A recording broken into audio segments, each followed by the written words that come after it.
حضور اکرم صلی اللہ علیہ وسلم نے فرمایا کہ لیلۃ القدر کو رمضان کے اخیر عشرے کی طاق راتوں میں تلاش کرو۔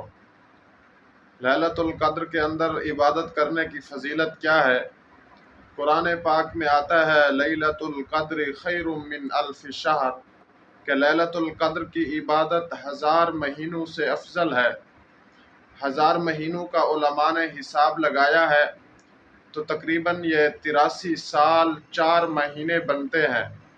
یعنی اگر کوئی شخص لیلۃ القدر کی رات کو عبادت کرتا ہے تو گویا اس نے 83 سال 4 مہینے اللہ تعالیٰ کی عبادت کی۔ لیلۃ القدر کی عبادت کو پانے کے لیے علماء نے مختلف طریقے بتلائے ہیں۔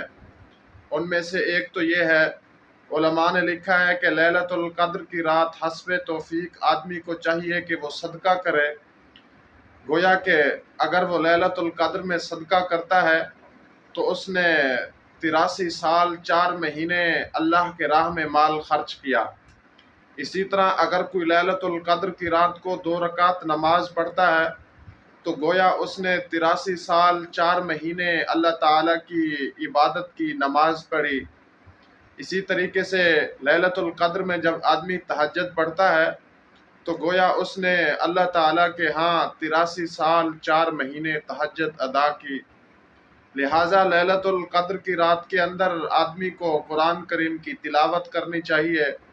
تو جو لیلۃ القدر کی راتوں میں تلاوت کرتا ہے گویا کہ اس نے 83 سال 4 مہینے اللہ تعالیٰ کے ہاں قرآن کریم کی تلاوت کی۔